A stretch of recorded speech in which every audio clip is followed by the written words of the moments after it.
Hello बाळको, virtual learning में आपનું स्वागत है। आज આપણે 12મું પ્રકરણ વિદ્યુત લેક્ચર 1 ની ચર્ચા કરવાની છે, બરાબર। સૌથી પહેલાં આપણે ચર્ચા કરવાની છે વિદ્યુત ભાર।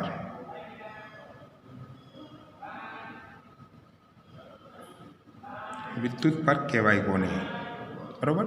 તો પરમાણુમાં રહેલા ઇલેક્ટ્રોન અને પ્રોટોનના મૂળભૂત ગુણધર્મને વિદ્યુત ભાર કહેવાય। ફરીવાર વિદ્યુત ભારની વ્યાખ્યા શું લખીશું બેટા? કે પરમાણુમાં રહેલા પ્રોટોન અને ઇલેક્ટ્રોન ના મૂળભૂત ગુણધર્મને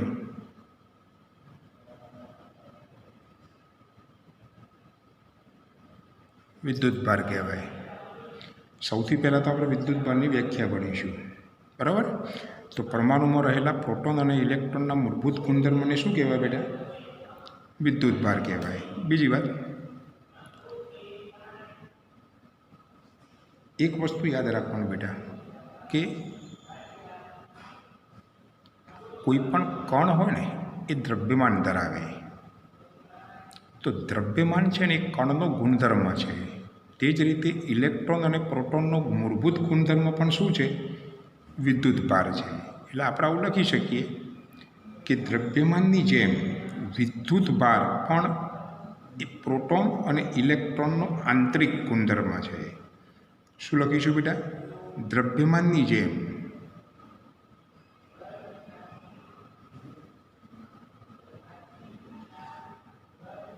વિદ્યુત ભાર પણ પ્રોટોન અને ઇલેક્ટ્રોનનો આંતરિક ગુણધર્મ છે।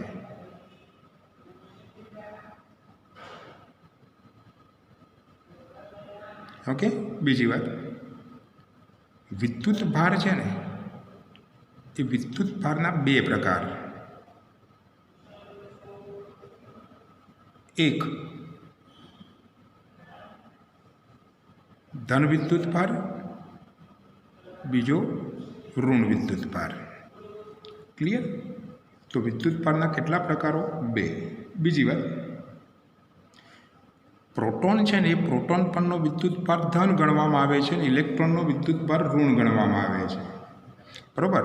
બીજી વાત કે પ્રોટોન અને ઇલેક્ટ્રોન છે ને એના વીજભારના મૂલ્યો સમાન છે, પરંતુ પ્રોટોનનો વિદ્યુત ભાર ધન લેવામાં આવે છે અને ઇલેક્ટ્રોનનો વિદ્યુત ભાર ઋણ લેવામાં આવે છે। અહીં બરાબર યાદ રાખવાનું બેટા કે પ્રોટોન અને ઇલેક્ટ્રોનના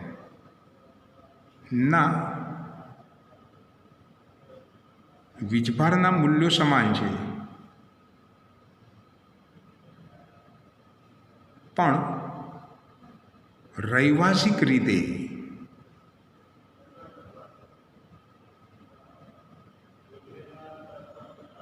પ્રોટોનનો વિદ્યુત ભાર ધન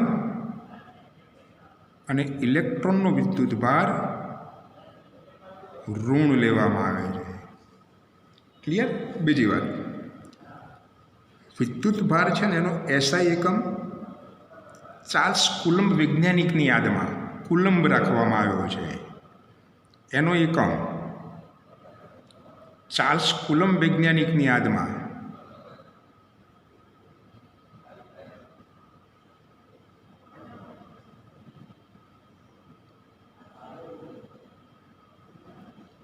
કુલમ્બ રાખવામાં આવ્યો છે। કુલમ્બ એટલે કે સી છે। ક્લિયર? હવે આપણે શું કરીશું બેટા કે પ્રોટોનનો વિદ્યુત ભાર ઇલેક્ટ્રોન પરનો વિદ્યુત ભાર અને પ્રોટોન પરનો વિદ્યુત ભાર લખીશું। ઇલેક્ટ્રોન પરનો વિદ્યુત ભાર અને પ્રોટોન પરનો વિદ્યુત ભાર। ઇલેક્ટ્રોન પરનો વિદ્યુત ભાર અને પ્રોટોન પરના વિદ્યુત ભારનું મૂલ્ય યાદ રાખો બેટા, 1.6 × 10⁻⁹ કુલમ્બ છે। પ્રોટોનનો વિદ્યુતભાર પણ 1.6 × 10⁻⁹ કુલમ છે, પણ ઇલેક્ટ્રોનનો વિદ્યુતભાર ઋણ છે અને પ્રોટોનનો વિદ્યુતભાર ધન લેવામાં આવે છે. ઉપર મેં લખ્યું એ મુજબ કે ઇલેક્ટ્રોન અને પ્રોટોન બંનેના વીજભારના મૂલ્યો કેવા છે? સમાન. જુઓ સમાન કેટલા? તો 1.6 × 10⁻⁹ કુલમ અને નીચે પણ 1.6 × 10⁻⁹ કુલમ. પણ રૈવાસિક રીતે ઇલેક્ટ્રોનનો વિદ્યુતભાર ઋણ લેવામાં આવે છે, પ્રોટોનનો વિદ્યુતભાર ધન લેવામાં આવે છે. ઓકે, તો વિદ્યુતભાર વિશે ટૂંક નોંધ લખો તો ખબર પડી બેટા કે પરમાણુમાં રહેલા પ્રોટોન અને ઇલેક્ટ્રોનના મૂળભૂત ગુણધર્મને વિદ્યુતભાર કહેવાય. દ્રવ્યમાનની જેમ વિદ્યુતભાર પણ પ્રોટોન અને ઇલેક્ટ્રોનનો એક આંતરિક ગુણધર્મ છે. પ્રોટોનના બે પ્રકારો, એક ધન વિદ્યુતભારના બે પ્રકારો, એક ધન વિદ્યુતભાર, બીજો ઋણ વિદ્યુતભાર. પ્રોટોન અને ઇલેક્ટ્રોનના વીજભારના મૂલ્યો સમાન, પણ રૈવાસિક રીતે પ્રોટોનનો વિદ્યુતભાર ધન અને ઇલેક્ટ્રોનનો વિદ્યુતભાર ઋણ લેવામાં આવે છે. અને એનો એકમ છે એ ચાર્લ્સ કુલમ વિજ્ઞાનીની યાદમાં કુલમ એટલે કે સી લેવામાં આવ્યો છે. ઇલેક્ટ્રોન પરનો વિદ્યુતભાર અને પ્રોટોન પરનો વિદ્યુતભાર જો લખવાનું આપણને પૂછે તો 1.6 × 10⁻⁹ કુલમ અને પ્રોટોનનો વિદ્યુતભાર 1.6 × 10⁻⁹ કુલમ લખવાનો. બોલો બેટા, ક્લિયર? ઓકે, તો આટલી વાત લખ્યા પછી આપણે આગળ જરા વધીએ કે સમાન વિદ્યુતભારો વચ્ચે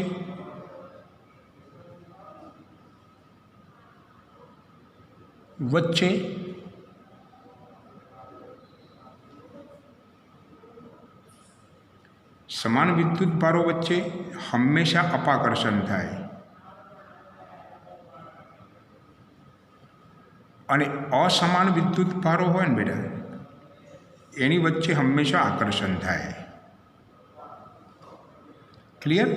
તો સમાન વિદ્યુતભારો વચ્ચે અપાકર્ષણ, અસમાન વિદ્યુતભારો વચ્ચે આકર્ષણ થાય. આ વસ્તુ જરા તમારે યાદ રાખવાની છે. જેમ કે સમાન વિદ્યુતભારો એટલે શું? તો દાખલા તરીકે પ્રોટોન અને પ્રોટોન હોય તો બંને વચ્ચે શું થાય? સમાન વિદ્યુતભારો એટલે પ્રોટોન અને પ્રોટોન, પછી ઇલેક્ટ્રોન અને ઇલેક્ટ્રોન. આ બંને વિદ્યુતભારો જો પાસે લાવશો તો એમની વચ્ચે હંમેશા અપાકર્ષણ થશે. પણ દાખલા તરીકે પ્રોટોન અને ઇલેક્ટ્રોનને પાસે લાવો તો હંમેશા આકર્ષણ થાય. તમને પરીક્ષામાં પૂછે કે કયા પ્રકારના વિદ્યુતભારો વચ્ચે આકર્ષી બળ અને કયા પ્રકારના વિદ્યુતભારો વચ્ચે અપાકર્ષી બળ લાગે.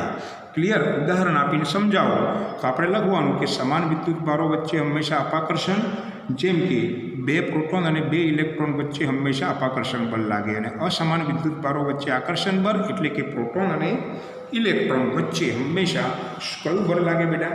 તો આકર્ષણ પ્રકારનું બળ લાગે.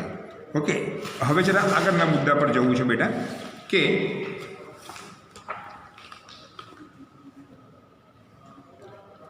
વિદ્યુત પ્રવાહની વ્યાખ્યા ભણવી છે આપણે. કોની વ્યાખ્યા ભણવી છે બેટા? વિદ્યુત પ્રવાહની વ્યાખ્યા ભણવી છે. બરોબર યાદ રાખજો બેટા, વિદ્યુત પ્રવાહની વ્યાખ્યા. હવે ખૂબ જ અગત્યના પ્રશ્નોની ચર્ચા કરીએ છીએ. વિદ્યુત પ્રવાહ કોને કહેવાય? તમે બેટા સૌથી પહેલાં તો એનું સૂત્ર યાદ રાખો. બરાબર? તમારે ઉપર શું લખવાનું છે બેટા? કે કોઈ પણ આડછેદમાંથી પસાર થતો ચોખ્ખો વિદ્યુતભાર.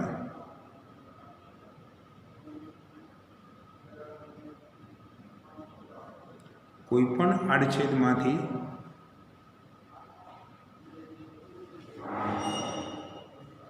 પસાર થતો ચોખ્ખો વિદ્યુતભાર.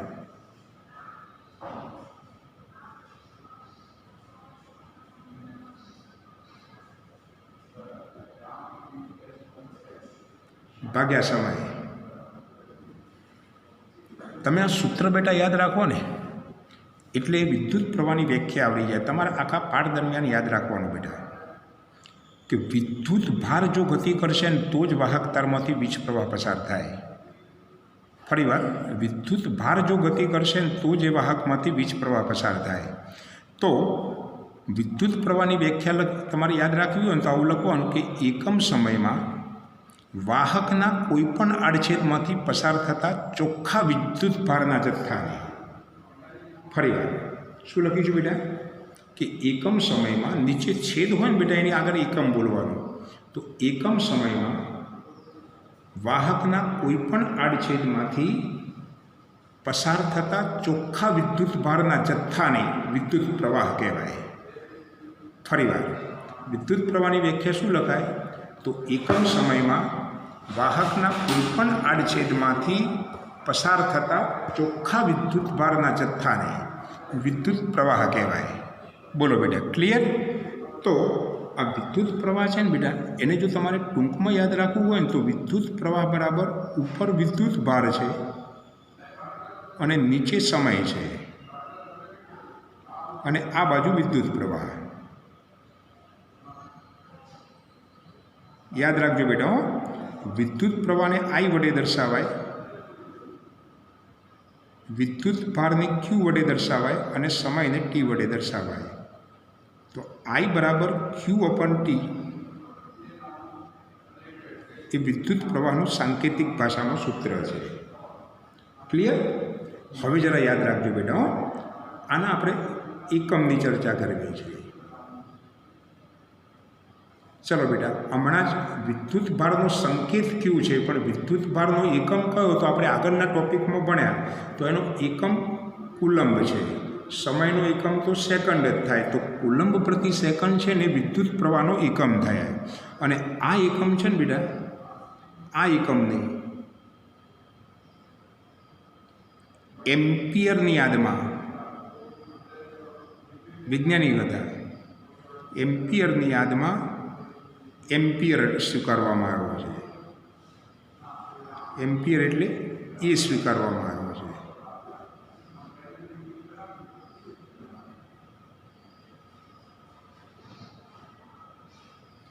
માટે આવું લખાય બેટા કે 1 એમ્પિયર બરાબર 1 કુલંબ પ્રતિ સેકન્ડ. ક્લિયર? બીજી વાત શું થાય બેટા? 1 એમ્પિયર બરાબર 1 કુલંબ પ્રતિ સેકન્ડ. હવે આના પરથી તમને એવું પૂછે કે બેટા કે 1 એમ્પિયર વિદ્યુત પ્રવાહની વ્યાખ્યા લખો. તો સિમ્પલ, ક્યાંય ગૂંચતા નહીં. ચલો બેટા, અહીંયા આપણે વિદ્યુત પ્રવાહની વ્યાખ્યા શું ભણ્યા? તો એકમ સમયમાં કોઈપણ આડછેદમાંથી એટલે વાહકના કોઈપણ આડછેદમાંથી પસાર થતા વિદ્યુત ભારના ચોખ્ખા જથ્થાને. અહીં આપણે વિદ્યુત પ્રવાહની વ્યાખ્યા આપી, અહીં વિદ્યુત પ્રવાહના એકમની વ્યાખ્યા આપવાની છે. 1 એમ્પિયર વિદ્યુત પ્રવાહની વ્યાખ્યા આપવાની છે. તો 1 એમ્પિયર વિદ્યુત પ્રવાહની વ્યાખ્યા આપી હોય તો તમારે જે એકમ સમય બોલતા હતા એની જગ્યાએ 1 સેકન્ડ બોલવાનું, લખવાનું કે 1 સેકન્ડમાં વાહકના કોઈપણ આડછેદમાંથી પસાર થતો વિદ્યુત ભારનો જથ્થો જો 1 કુલંબ હોય. ફરીવાર શું લખીશું બેટા કે 1 સેકન્ડમાં વાહકના કોઈપણ આડછેદમાંથી પસાર થતો ચોખ્ખો વિદ્યુત ભારનો જથ્થો જો 1 કુલંબ હોય તો એ વાહકમાંથી 1 એમ્પિયર વિદ્યુત પ્રવાહ પસાર થાય છે તેમ કહેવાય. ફરીવાર શું લખીશું બેટા કે 1 સેકન્ડમાં વાહકના કોઈપણ આડછેદમાંથી પસાર થતો ચોખ્ખો વિદ્યુત ભારનો જથ્થો જો 1 કુલંબ હોય તો એ વાહકમાંથી 1 એમ્પિયર વિદ્યુત પ્રવાહ પસાર થાય છે તેમ કહેવાય. ઓકે બેટા, તો આપણે પ્રશ્ન પૂછે કે ભાઈ વિદ્યુત પ્રવાહની વ્યાખ્યા આપો, તેનું સૂત્ર લખો, તેનો એકમ લખો અને એકમની વ્યાખ્યાયિત કરો. આવો પ્રશ્ન પૂછાય ને બેટા તો આટલી પ્રશ્નનો જવાબ આપણે પૂરો કરવાનો. ઓકે, હવે જરા આગળ વધીએ થોડા કે તમને પરીક્ષામાં એમ પૂછે, અહીં તમારે યાદ રાખવાનું બેટા, સૂત્ર કયું હતું વિદ્યુત પ્રવાહનું? તો I બરાબર Q/T. ક્લિયર? જ્યાં Q છે ને, Q યાદ રાખવાનું બેટા, એ Q બરાબર તમે NE લઈ શકો. હવે હું તમને જરા સમજાવું આ N શું છે. આ N છે ને બેટા એ ઇલેક્ટ્રોનની સંખ્યા છે અને E એટલે શું તો 1.6 × 10⁻⁹ હમણાં આપણે લખ્યું. જ્યાં આપણે શું લખી શકીએ કે જ્યાં N શું છે તો ઇલેક્ટ્રોનની સંખ્યા છે અને E શું છે તો એનું મૂલ્ય યાદ રાખવાનું બેટા 1.6 × 10⁻⁹ કુલમ. ચલો બેટા, તો આ ક્યુની જગ્યાએ આ ક્યુની કિંમત તમે મૂકો તો કયું સૂત્ર મળે? તો I બરાબર NE/T મળે. આ જે સૂત્ર છે ને બેટા એ દાખલાઓમાં આપણે ઉપયોગમાં લેવાનું છે, એટલા માટે આપણે અહીં એ સૂત્ર લખી દઈએ છીએ, બરાબર. એટલે વિદ્યુત પ્રવાહના આપણને બે સૂત્રો મળ્યા. એક મૂળભૂત સૂત્ર કયું હતું, I બરાબર Q/T, અને બીજું I બરાબર NE/T. Q બરાબર શું થાય તો NE, બરાબર. N એટલે કે ખરેખર Q એટલે વીજભારનો જથ્થો. વીજભારનો જથ્થો તમે પસાર કરશો ને બેટા, એટલે કે ઇલેક્ટ્રોન જો તમે કોઈ પણ વાહક તારમાંથી પસાર કરો ને તો એ વાહક તારમાંથી પસાર થતો ચોખ્ખો વિદ્યુતભારનો જથ્થો મળે. તો ઇલેક્ટ્રોનની સંખ્યા n, એને જો ઇલેક્ટ્રોનના વીજભાર વડે ગુણો ને તો ઇલેક્ટ્રોનનો જથ્થો મળી જાય, વીજભારનો જથ્થો મળી જાય. ઓકે બેટા, તો I બરાબર NE/T થાય. બોલો, ક્લિયર? હવે આના પરથી આપણે એક અગત્યના પ્રશ્ન તરફ જવું છે કે રૈવાહિક પ્રવાહ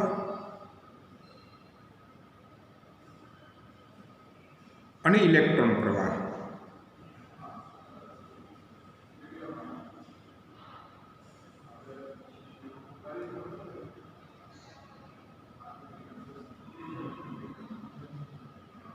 વચ્ચેનો ભેદ સ્પષ્ટ કરો. યાદ રાખજો બેટા, દાખલા તરીકે આપણે આવો એક વાહક તાર AB લઈ લઈએ.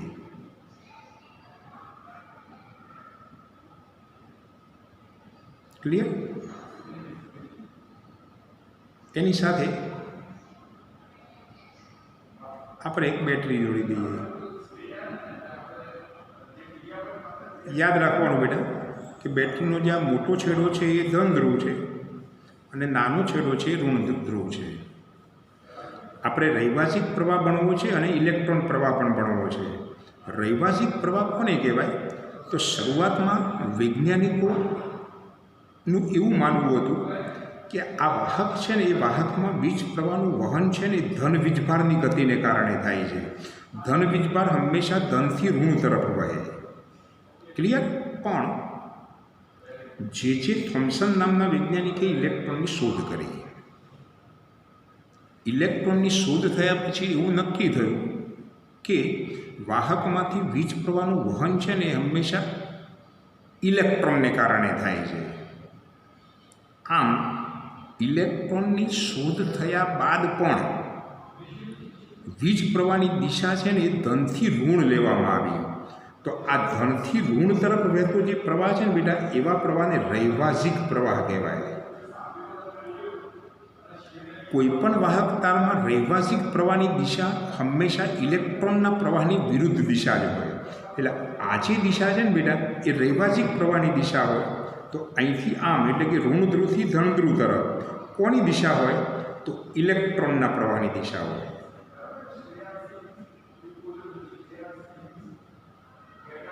આ ઇલેક્ટ્રોનનો પ્રવાહ છે. ફરીવાર રૈવાહિક પ્રવાહ અને ઇલેક્ટ્રોન પ્રવાહ વચ્ચેનો ભેદ સમજાવો તો પહેલાંના જમાનામાં એવું માનવામાં આવતું કે વિદ્યુત પ્રવાહનું નિર્માણ ધન વીજભારની ગતિને લીધે થાય છે. ઇલેક્ટ્રોનની શોધ થયા પછી એવું જાણવા મળ્યું કે વિદ્યુત પ્રવાહ ઇલેક્ટ્રોનની ગતિને કારણે થાય છે, જેને ઇલેક્ટ્રોન પ્રવાહ કહેવાય. જૂની રૂઢિ મુજબ વિદ્યુત પ્રવાહની દિશા ધન વીજભારની ગતિની દિશામાં લેવામાં આવે છે. આવો જે પ્રવાહ છે ને બેટા, એવા પ્રવાહને રૈવાહિક પ્રવાહ કહેવાય. ઇલેક્ટ્રોનની શોધ થયા બાદ પણ રૈવાહિક પ્રવાહની દિશા હજુ આ જ ચાલુ રાખવામાં આવી છે. આ જ ચાલુ રાખવામાં આવી છે એટલે કે ધનથી ઋણ તરફની જ ચાલુ રાખવામાં આવી છે. આમ કોઈ પણ વાહકમાં રૈવાહિક પ્રવાહની દિશા અને ઇલેક્ટ્રોન પ્રવાહની દિશા હંમેશા વિરુદ્ધ દિશા છે. ક્લિયર?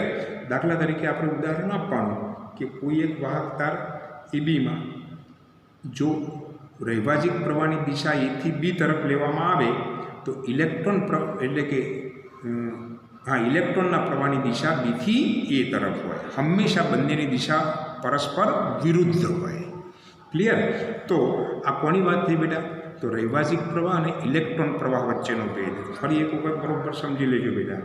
પહેલાંના જમાનામાં શું માનવામાં આવતું કે વિદ્યુત પ્રવાહનું નિર્માણ ધન વીજભારની ગતિને લીધે થાય છે. ઇલેક્ટ્રોનની શોધ થયા પછી એવું જાણવા મળ્યું કે વિદ્યુત પ્રવાહ ઇલેક્ટ્રોનની ગતિને કારણે મળે છે, જેને ઇલેક્ટ્રોન પ્રવાહ કહેવાય. ક્લિયર? જૂની રૂઢિ મુજબ વિદ્યુત પ્રવાહની દિશા ધન વીજભારની ગતિની દિશામાં લેવામાં આવે છે. આવા પ્રવાહને રૈવાજિક પ્રવાહ કહેવાય. ઇલેક્ટ્રોનની શોધ પછી પણ રૈવાજિક પ્રવાહની દિશા હજુ એ જ ચાલુ રાખવામાં આવી છે. બરાબર? આવો જે પ્રવાહ છે ને એવા પ્રવાહને રૈવાજિક પ્રવાહ કહેવામાં આવે. આમ જો તમે કોઈ પણ એક વાહક તારમાં વિદ્યુત પ્રવાહની જો રૈવાજિક વિદ્યુત પ્રવાહની દિશા જો એથી બી લેવામાં આવે તો ઇલેક્ટ્રોન પ્રવાહની દિશા હંમેશા બીથી એ તરફ હોય. આમ વાહક તારમાં રૈવાજિક પ્રવાહની દિશા અને ઇલેક્ટ્રોન પ્રવાહની દિશા હંમેશા પરસ્પર વિરુદ્ધ લેવામાં આવે છે. બોલો બેટા, ક્લિયર? તો આટલી વાત લખ્યા પછી આપણે હવે કોની વાત કરવી છે બેટા? તો વિદ્યુત પ્રવાહના નાના એકમોની ચર્ચા કરવી છે.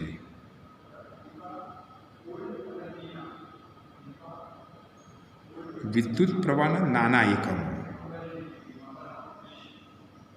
યાદ રાખો બેટા. વિદ્યુત પ્રવાહનો નાનો એકમ મિલી એમ્પિયર. આને શું વંચાય બેટા? તો મિલી એમ્પિયર વંચાય. યાદ રાખજો બેટા, આને વંચાય શું? મિલી એમ્પિયર. અને બીજો છે ને એ મ્યુ, આને મ્યુ વંચાય.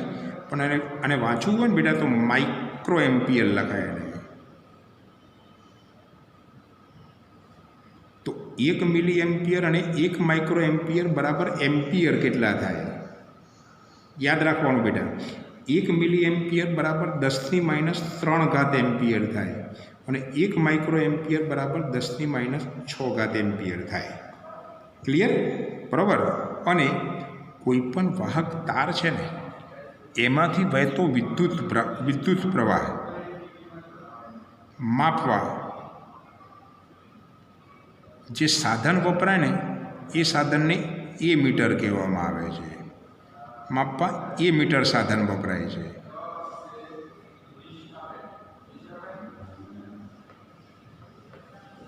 કયું સાધન વપરાય છે? એ મીટર સાધન વપરાય છે. ક્લિયર? બરાબર? આટલી વાત સમજ્યા પછી એક નાનકડો દાખલો ગણવો હોય તો દાખલો. બરાબર? અને એ પ્રશ્ન શું પૂછાય બેટા? કે પ્રશ્ન તમને આવો પૂછે કે વાહક તારમાંથી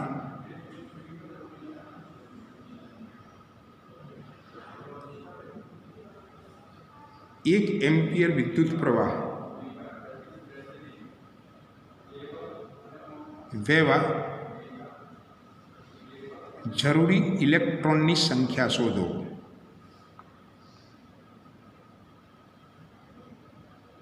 ચલો બેટા, હમણાં જ આપણે 1 એમ્પિયર વિદ્યુત પ્રવાહની વ્યાખ્યા લખી કે 1 એમ્પિયર વિદ્યુત પ્રવાહનો મતલબ શું થાય? કે વાહકના કોઈપણ આડછેદમાંથી 1 સેકન્ડમાં પસાર થતો 1 કુલમ્બ વિદ્યુત ભાર. બરાબર? યાદ રાખો બેટા. 1 એમ્પિયર વિદ્યુત પ્રવાહ એટલે વાહકના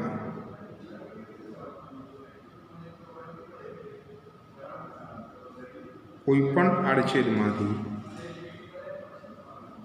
1 સેકન્ડમાં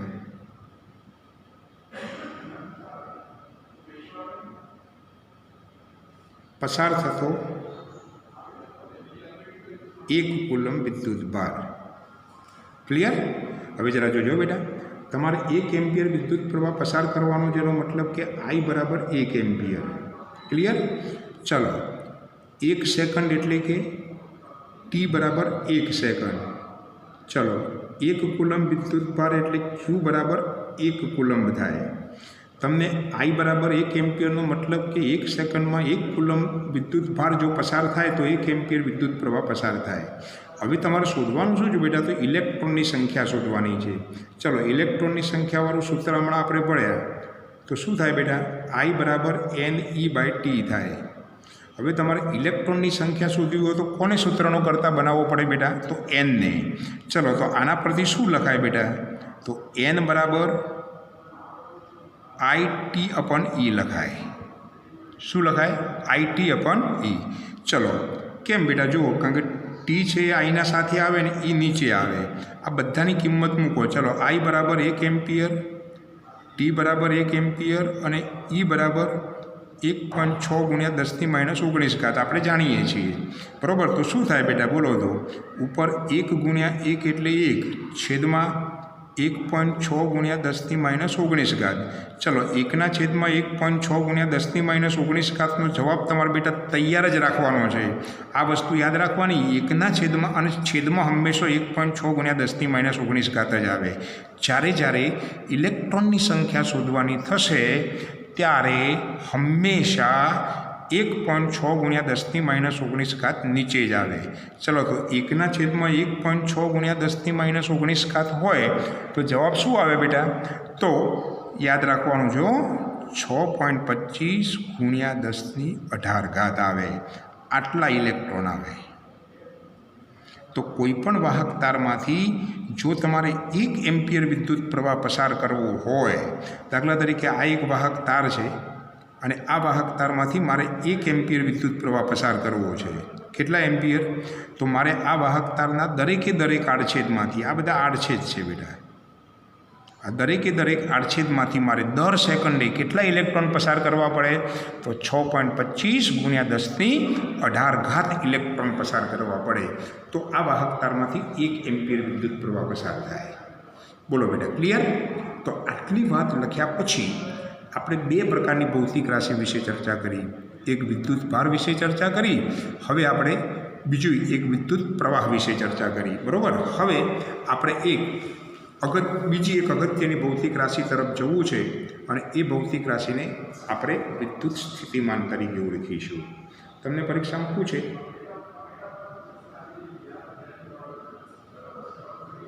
કે વિદ્યુત સ્થિતિમાન એટલે શું? તમે બેટા ખાલી માત્ર આટલું સૂત્ર યાદ રાખો કે કરવું પડતું કાર્ય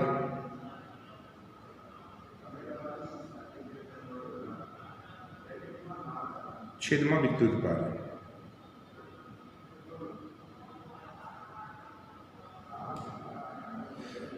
વિદ્યુત સ્થિતિમાનને V વડે દર્શાવાય. કરવા પડતા કાર્યને W વડે દર્શાવાય અને વિદ્યુત ભારને Q વડે દર્શાવાય. એટલે કે V = W/Q એ વિદ્યુત સ્થિતિમાનનું સૂત્ર છે. હવે તમારે વિદ્યુત સ્થિતિમાનની વ્યાખ્યા ક્યાંય ગોખવાની નથી બેટા, હું તમને સમજાવી દઉં. દાખલા તરીકે મારી પાસે અહીં એક પ્લસ ધન વિદ્યુત ભાર છે, તો શું થશે બેટા? તો એની આસપાસના વિસ્તારમાં અમુક વિસ્તાર સુધી ધન વિદ્યુત ક્ષેત્ર પ્રવર્તે.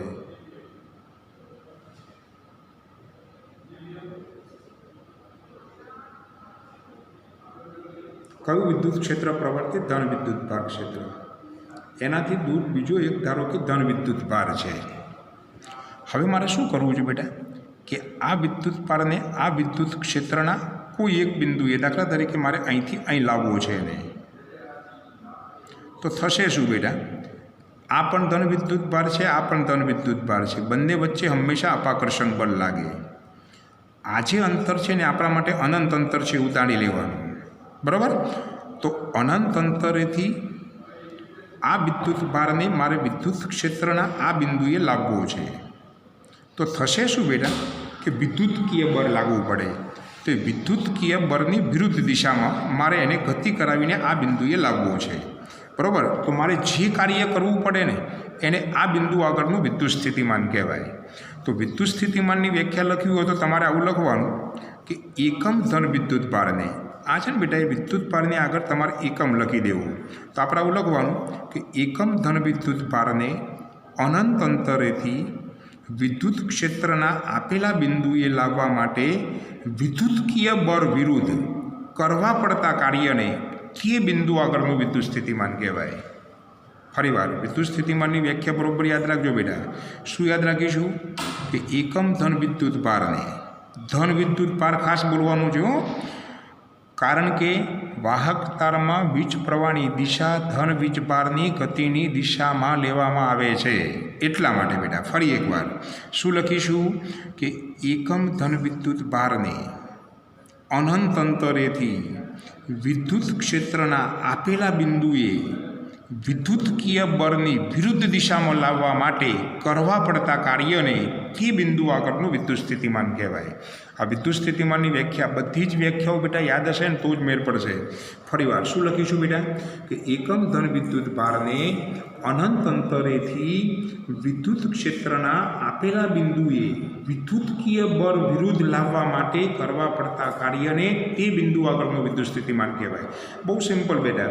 દાખલા તરીકે મારે આ વિદ્યુત ભાર છે એને આ બિંદુએ લાવવા માટે જેટલું કાર્ય કરવું પડે એના કરતાં અહીંથી અહીં આ બિંદુએ લાવવા માટે વધારે કાર્ય કરવું પડે ઓછું તો સ્વાભાવિક છે. દાખલા તરીકે આ એ બિંદુ હોય અને આ બી બિંદુ હોય તો એ બિંદુ કરતાં બી બિંદુ આગળનું વિદ્યુત સ્થિતિમાન વધારે હોય. કેમ? કારણ કે મારે હજુ પણ એ વિદ્યુત ભારની વધારે નજીક લઈ જવું છે તો મારે વધારે કાર્ય કરવું પડે. સિમ્પલ ભાષામાં સમજાવું દાખલા તરીકે કે અહીંથી અહીં સુધી લાવવા માટે જો 2 જૂલ કાર્ય કરવું પડતું હોય એ બિંદુ આગળ લાવવા માટે તો એ બિંદુ આગળનું વિદ્યુત સ્થિતિમાન 2 કહેવાય. જો અહીંથી અહીં સુધી લાવવા માટે મારે દાખલા તરીકે 4 જૂલ કાર્ય કરવું પડતું હોય તો આ બિંદુ આગળનું વિદ્યુત સ્થિતિમાન છે ને બેટા એ 4 કહેવાય. ક્લિયર? આટલી વાત સમજ્યા પછી તમારે એનો એસઆઈ એકમ નક્કી કરવો છે.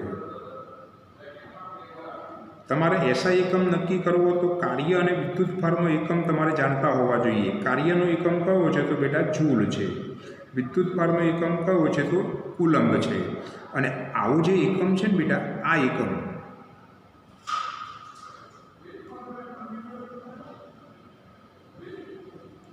ઇટાલીના વિજ્ઞાનીઓ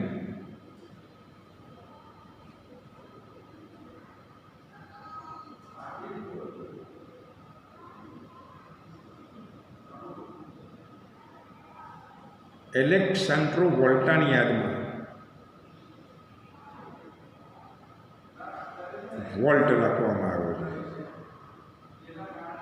વોલ્ટ એટલે વી. તો પછી શું થાય બેટા તો 1 વોલ્ટ બરાબર શું લખાય તો 1 જૂલ પ્રતિ કુલંબ થાય. ક્લિયર? તો જૂલ પ્રતિ કુલંબ એનો મતલબ કે વોલ્ટ. ફરીવાર પ્રશ્ન શું પૂછાવાનો છે બેટા કે વિદ્યુત સ્થિતિમાન એટલે શું તેનું સૂત્ર લખો, તેનો એસઆઈ એકમ લખો. બરાબર? આટલી વાત લખી અને વિદ્યુત સ્થિતિમાનની વાત પૂરી કરી દેવાની. ક્લિયર? તો વિદ્યુત સ્થિતિમાન છે ને બેટા એની ચર્ચા. આના પછીનો જે આપણા ટૉપિક ભણવાનો છે ને બેટા એ વિદ્યુત સ્થિતિમાનના તફાવતની ચર્ચા કરીશું, પણ એ પછીના લેક્ચરમાં આપણે કરીશું. આજે જે પ્રશ્નોની ચર્ચા કરી એમાં વિદ્યુત ભાર ભણ્યા, પછી વિદ્યુત પ્રવાહ ભણ્યા અને ત્યાર પછી વિદ્યુત સ્થિતિમાન ભણ્યા. ઓકે? તો જરા વિડીયોનો વ્યવસ્થિત અભ્યાસ કરજો. બરાબર? એટલે કોઈ પ્રોબ્લેમ રહે નહીં. ઓકે બેટા? બાય. આવજો.